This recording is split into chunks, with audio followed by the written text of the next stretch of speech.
Hi. This is February 24th, 2011. And we're about to give our 8th grade speeches. Woo! Again. My family is very close and we love to travel together. This summer, my grandma, my sister and I call me Mom, took all of us to Europe to visit Prague and Paris. It was going to be a great family vacation.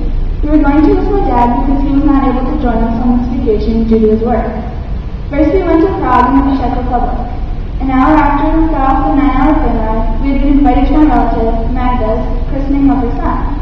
We did not understand a single word during that time, but the church that we were in was one of the most amazing churches. It was beautiful because there were large statues of biblical people and amazing stained glass windows. This was the first time that my sister and I had ever been in Europe. Language proved to be a barrier in this trip, but we all enjoyed it. We got to meet a lot of our extended family in Prague. Our relatives made it easier for us since they spoke English very well, and they were the ones to show us around. They took us to St. Wenceslas Square, where my relatives had stood to protest communism in the Velvet Revolution in 1989. That helped them gain freedom from the Iron Curtain. My time in Europe with my family was a great experience. I always wanted to meet my family in Europe. One of them even made a very complex family tree, and we found out the exact relationship between us. We all came closer together. We hopped onto another plane and headed to Paris. When we were in Paris, the World Cup was on, and all the people over there were going crazy about it. After a big win in the tournament, there were people who drove around with their sunroof open, hanging out of the cars, screaming and chanting their country's name. Closer to the end of this vacation, we were planning to go to Prague. That all completely changed when we heard about the flooding there. Apparently, it had rained torrentially, causing massive floods that were everywhere in southern France. We found this out the night before, so we went to Disneyland in Paris instead. My family loves Disney World, but this time he was talking in French. The vacation was amazing, and I'll never forget it. Let us pray. Dear Lord, thank you for the times in our lives that bring happiness, and thank you for our family and time to spend with us. Amen.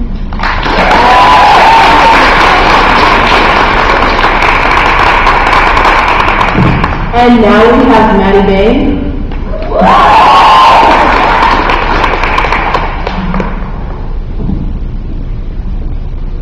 Every weekend in the summer, my family gets together at my grandfather's house by the bay. That house, that yellow house, with my grandfather's raggedy and knitted knickknacks, that house is home to all my mom's paintings, a 62-inch television, Ravens beer, and a smell I really cannot explain. That house is my favorite place in the world. Here, my family feels complete, and there couldn't be a problem in the world. As we might have said in English class, it was not a separate piece. This is where I could sit out all day, fish, eat crabs, and just hang out with my family. My whole family came, and it was rare anyone ever missed a weekend. Over the past summer, my grandfather decided to buy a playground set. There were 2 swings on one end, a swinging bench, and a small slide with a board at the top. However, none of us really understood why he bought it. We all seemed too grown up. I'm 13, his son Harry was 17, his daughter Christine was 19, and my cousin Spencer was 12. We were all a little too big to be getting on the playground. You'd think that would stop us. After eating crabs, the whole family would eventually find themselves on the slide or swing. And the best part is, in order for one or more people to be on the playground at the same time and to stop the swing, one person needs to be on the side of the swings, and the other person needs to be on the unreasonably small slide. This just goes to show that we balance each other out. My grandfather knew that we had all outgrown the playground set, but somehow he knew that we would still be able to have fun with it. My family keeps me grounded, and they know how to make me smile. We bring out the best in each other. My grandfather is a painter, so he tends to paint everything. Our playground set is pink, green, and yellow, matching the window boxes on his house. My grandmother insists that the colors are too feminine and that he should change them. When my grandmother goes on insisting that pink is a color only for girls and that my grandfather should change it, my grandfather just sits there, listens, and smiles, and says that he thought it looked good. My grandmother is not shy about saying what she thinks. Things my grandmother says would surprise you. She talks about the most random things that always seem to come back to the topic of my cat, Mary Ann. That is not the only conversation that seems to make everyone smile. The constant bickering between my Uncle Harry and my grandfather could go on forever.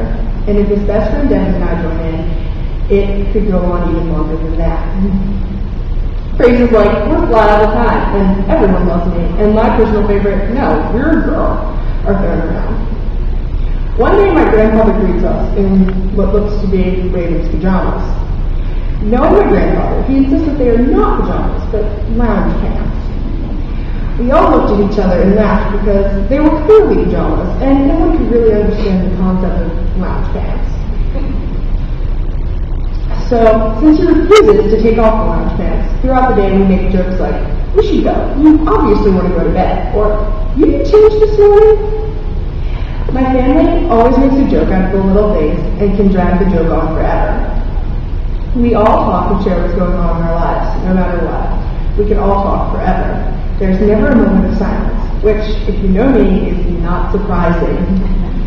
A big contributor to there never being silence and there always being fun is my Uncle Harry.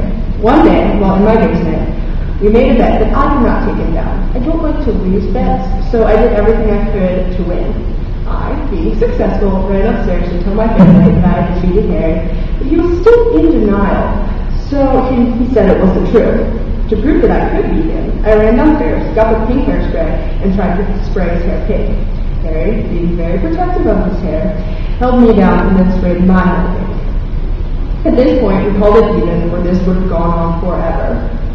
Whether we're running by Harry's lake spray, like throwing applesauce out of the window of his car at his friends as he drives by, or the latest thing in sports, or how my 12-year-old cousin thinks that he's worked his whole life too, just like my grandfather. There's always something new. We all have things that we look forward to over the summer. A vacation, a camp, or even just not having school. This is what I look forward to. Over the past month, tragedy has struck my family, and my 17-year-old uncle, Arendt, passed. This tore my family apart. Harry was the glue that held us together and the laughter that made everything better. Our family will never be the same. So that weekend in May, when we all go back to that yellow house on the bay, with the colorful playground in the back, things won't be the same.